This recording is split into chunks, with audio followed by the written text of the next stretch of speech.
साबिक Indian cricketer Navjot Singh Sidhu के मुताबिक उनकी अहलिया को स्टेज 4 का कैंसर था, जो कि उन्होंने हर्बल ग़िज़ाएं इस्तेमाल करके उस कैंसर को शिकस्त दी है।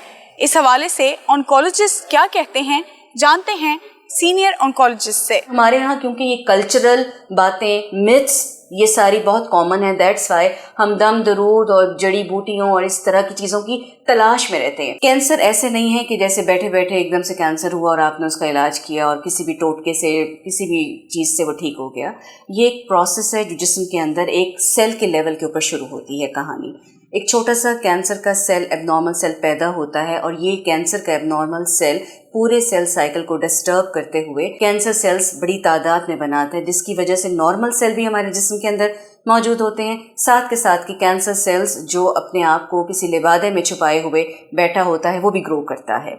तो जब इस तरह की सूरत हाल के साथ कोई बीमारी आपके जिस्म के अंदर पैदा होती है तो वो एक ऐसी बीमारी होती है जिसने सिम्टम्स ही आपको उस वक्त देने हैं जब वो बीमारी आपके किसी खास ऑर्गन को इन्वॉल्व कर लेती है। For example, I am oncologist, मैं उसका कीमोथेरेप्यूटिक ड्रग्स के साथ, रेडियोथेरेपी के साथ मैं उसका इलाज करूंगी। जहां मुझे सर्जन की ज़रूरत होगी वहां सर्जन उसका इलाज करेगा।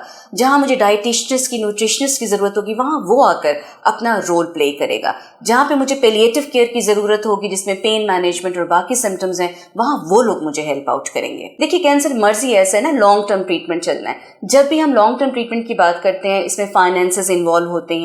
लोग कहते हैं कि फाइनेंस भी उनका ना लगे, कम पैसों में ट्रीटमेंट भी 100% हो जाए और इस तरह की जो बीमारियां होती हैं उनसे निजात भी मिल जाए। तो फिर वो एक साइड वेज ढूंढते हैं।